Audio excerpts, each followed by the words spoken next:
Knights of the Fallen Empire and Knights of the Eternal Throne are two expansions which, as well as being highly controversial within the community of the Old Republic, are often thrown together when being talked about. This makes sense since the two expansions do have a lot in common. Eternal Throne, in a lot of ways, especially in regards to the story, is a direct continuation of Fallen Empire, be that for better or worse. While researching for this video, I have come to believe that a lot of the strengths of Fallen Empire are the greatest weaknesses of Eternal Throne, and vice versa. Though I'm getting way ahead of myself. The expansion would first be announced on the 15th of July 2016 at the Electronic Arts Meet the Makers panel during Celebration Europe. However, this announcement did not actually tell us anything about the expansion itself, with only revealing the name.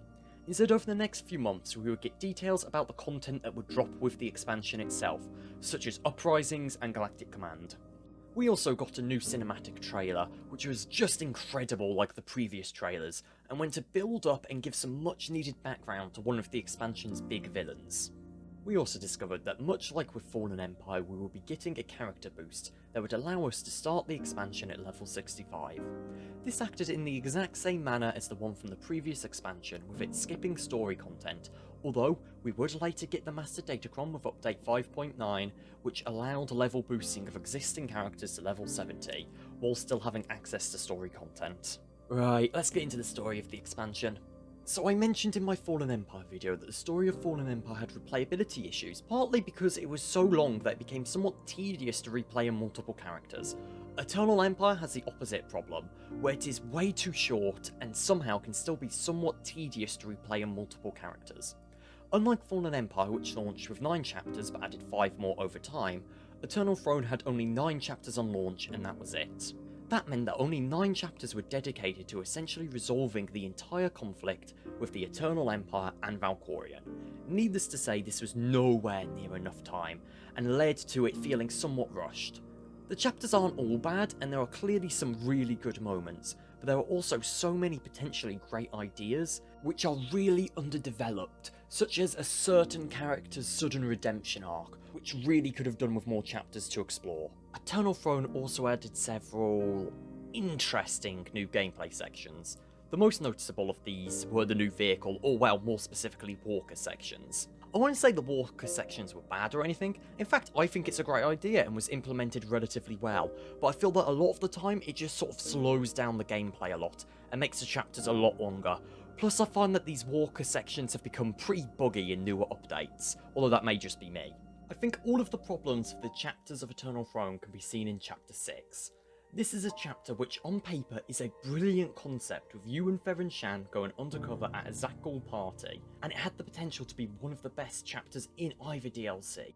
But the execution of it just doesn't work. You spend the majority of the chapter walking around a party in disguise, trying to solve puzzles so that you can progress to the next stage. But this section seems to be so slow, and when the combat does actually start, it just feels all sort of boring.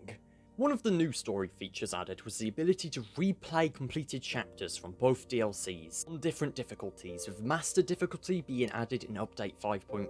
And I gotta say, I did really underestimate just how tough Master difficulty is.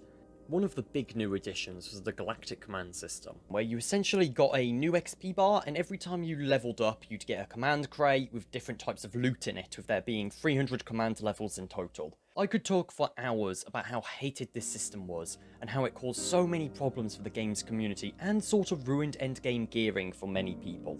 The biggest problem in this system was that the loot crates that dropped every time you leveled up was where players got their endgame gear from, with it being split into 3 tiers which progressed alongside your Galactic Command. This meant that players were relying on a large amount of RNG when gearing up characters, and this wasn't helped with how grindy it was to level through the 300 command levels, although this did get slightly better with future updates, but not really by much. This system was really not good for the hardcore player base, or even for many of the more casual players. It became really repetitive really quickly. A bit of RNG for gear is fine, but when it is this much RNG and it is the only way to get gear, it does become a real problem. I believe the Galactic Command system really damaged the game, as it drove off a lot of players from endgame content and made many unsubscribe. The Galactic Command system itself was tweaked so many times over the 3-year lifespan of Eternal Throne, with the developers trying to roll back some of the worst features, but without ever going far enough to fix the problems. The game also received gameplay changes, although there were nowhere near the amount of changes that was introduced with 4.0. One of the big changes was that advanced class were changed so that instead of being a decision made at level 10 when you first visit the fleet, it was now a decision you made from when you first created a new character. I get why they did this since it streamlined things, especially for newer players, but I do really miss contemplating which subclass to do while leveling a new character and visiting the trainer to commit to an advanced class. Update 5.4 also added item ratings, which made it far easier to see how strong the gear of a character is. And there were also a bunch of other interface changes, as well as the removal of stances for the classes who had them. A rather major addition was the Dark versus Light system. This allowed players to choose whether they would dedicate their character to aiding the light side or the dark side, with points being gained for that force alignment, which went to help in a server-wide war between the light and the dark. Originally, when either the light or the dark reached level 5, for an hour there would be a number of rewards for the winning side, although this would later be substantially increased.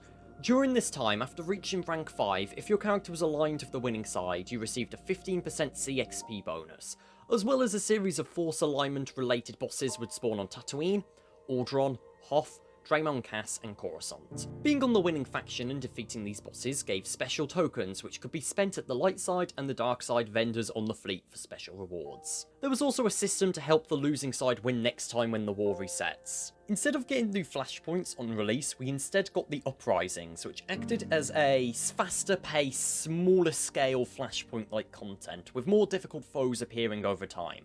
Uprisings encouraged group gameplay, with only the easier Uprisings being possibly soloable by skilled players. New Uprisings were added several times over the next 3 years. There's not really much to say though about Uprisings, other than the fact that while they were essentially simpler flashpoints, they were still fun content which actually went to encourage groups. But what about the PvP content? Well, we got Warzone Seasons 8, 9 and 10. There were also a number of changes to Warzones and matchmaking, which were good quality of life additions to be honest. A new Starfighter map was added, although it still wasn't really enough to keep the Starfighter community alive. Huttball also got some love, with the Sky Shredder venue being added, and a rather nice addition was that groups of players could finally fight each other.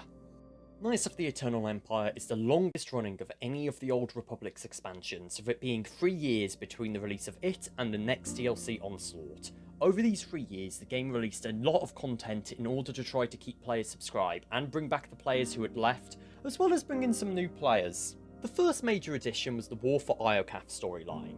Following on from the events of Eternal Throne, Iokath saw the Empire and the Republic battling over the machine world of Iokath and its ancient superweapons, with the Alliance intervening. This allowed you to choose whether to back either Jace Malcolm with his Republic forces, or the Sith Empress and her Empire forces, and this decision was not bound to your original faction. Unfortunately, this choice was more of a visual thing than anything, with both decisions leading to what was basically the exact same mission, with the same types of enemies, just with the Empire or Republic specific skins. Iokath also brought with it a new daily area and reputation vendors. The daily missions were alright, not really anything special, and alright is probably the best way to describe the entire Iokath update, as it added new content which was decent, but still left the bitter taste of earlier content. Iokath also brought with it the new operation, Gods from the Machine, first boss type being available, with the bosses Avelia and Essene being added in 5.3, Nahut being added in 5.6, Cisva being added in 5.7, and the final boss Isaac being added in 5.8. The operation also got its Master Mode released with update 5.10. After the War for Iokath, it was pretty clear that the Eternal Alliance was at its strongest, with it being the prominent force in the galaxy, mainly due to the Eternal Fleet. Clearly the developers had gone and made the Eternal Alliance a bit too strong, and needed a way to backtrack to try and put the story back on track. The way they handled this was with the Forged Alliances storyline, which consisted of 3 different flashpoints. The story of these flashpoints made a lot of bold decisions, especially with its handling of a certain character, and it ended up essentially taking away almost everything the player characters had fought for ever since they were awakened and so called. However, the flashpoints themselves were not too bad, with each of them having a lot of interesting concepts and bosses. The first of these flashpoints featured the planet Umbara, most notable for its appearance in arguably one of the best Clone Wars arcs, and added a new train stronghold. The second of these flashpoints let us have a look at a Chiss planet, and the third flashpoint brought back notable characters from our class stories for revenge, which is always a nice thing to see. Alongside the updates that came out between 5.0 and 6.0, We also got small sections where certain companions who were still missing were returned in class-specific mini-missions. The first set of companions to make a return in this fashion was for the Smuggler with Risha and Corso, and the Inquisitor with Andronicus in Update 5.7. Update 5.8 reintroduced another Inquisitor companion, Asara Zavros, and the Imperial Agent companion, Vector Hylas. The final set of companions added like this were the Smuggler companions, Felix Cereso, Akavi Spar, and the Bounty Hunter companion Mako, who were added in Update 5.9.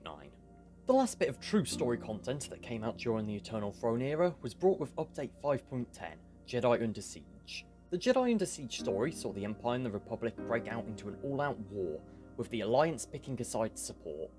Both the Empire and the Republic got their own stories set on the same planet, with you being able to choose to support either your original faction, or work as a spy to undermine your original faction's war efforts from within. This went to instantly make Jedi Under Siege have more replayability value than any content in recent years, since you could do it as a loyalist, or traitor, as well as a light side or dark side character for each faction. The story saw the Empire attempting to stop the Jedi from establishing a new base on the planet Ossus, with a variety of old allies and enemies returning to take part in the conflict. Ossus also added the usual reputation vendors and daily areas that are expected of this type of content. However, while this content was great, I sort of need to mention the fact that when Jedi Under Siege released, it was extremely buggy, like to the almost game-breaking degree of buggy. Jedi Under Siege was further expanded with Update 5.10.1, The Wretched Hive, which added the Geonosian Queen layer boss, as well as introducing new masterwork weapons which were craftable by using materials that the Geonosian Queen dropped. We got not one, but 3 new strongholds during Eternal Empire. The first stronghold was the Mayan stronghold, which is added in Update 5.3, Sisters of Carnage, with it featuring some underwater rooms, although the stronghold isn't the biggest. As well as getting a new stronghold, the stronghold limit was raised from 5 strongholds to 6 strongholds per player. The next update would see players gain access to the Imbaran Train stronghold, which was certainly a unique stronghold. The third stronghold we got was the Rishi Hideout, which came in Update 5.9.2, and also heavily featured a PvP arena in it. The United Forces update saw the several servers being merged into single servers. At the time, players were scattered across 17 different servers, and some of the servers had essentially died. The solution that was implemented was to merge these 17 servers into only 5 servers, which would mean that not only would there be more players on each server, but it would probably make maintenance somewhat easier. As well as this, all players got the amount of default character slots increased, with free-to-play players now having 4, preferred status players now having 12, and subscribers having 24 as default. I feel this is a good time to mention that the free-to-play experience was made better during this time. When free-to-play was first implemented, it was hell to level up, especially at higher levels. However, this has been made somewhat easier over time, partly due to the restrictions on free-to-play players being somewhat relaxed, but also due to the fact that leveling up has become so much easier in recent years for everyone. However, that doesn't mean the system is perfect. The last bit of proper content that was dropped before the release of Onslaught was the Dantooine incursion. This added the planet Dantooine to the game, seeing the Empire and the Republic battling over the remote planet. To go along with the new planet was the introduction of the new in-game event, the Pirate Incursion, which saw players not only fighting the enemy faction, but also fighting pirates. As expected, the event added a fair amount of new daily and heroic missions, with there being rewards that could be purchased from reputation vendors. Guild content again got some rather substantial changes to it. Guilds now would be able to level up by doing galactic conquests, which gave the guild access to new perks and rewards. Guild heraldry was also added, allowing guilds to design their own symbols that would represent their guild. There was also a number of conquest changes, including a new interface which made the entire conquest system better for both guilds and individual players. I said in the beginning that I felt the strengths of Fallen Empire were the weaknesses of Eternal Throne, and vice versa. The reason I believe this is the greatest strength of Fallen Empire was its story content, and its greatest weakness was its lack of any group content. Eternal Empire, on the other hand, massacred the story content, but introduced a fair amount of group content, even if there were problems with some of it. A lot of those problems did relate to the Galactic Command System though. However, it wouldn't be long until Onslaught released, and returned us to the Empire versus Republic dynamic we were used to. Now, in regards to what I will do next, Onslaught obviously isn't finished yet, and it looks like we may not be getting the next update anytime soon thanks to the current situation. But I do have something planned for Onslaught, which will probably be out next week, as well as some other content, so subscribers to not miss it.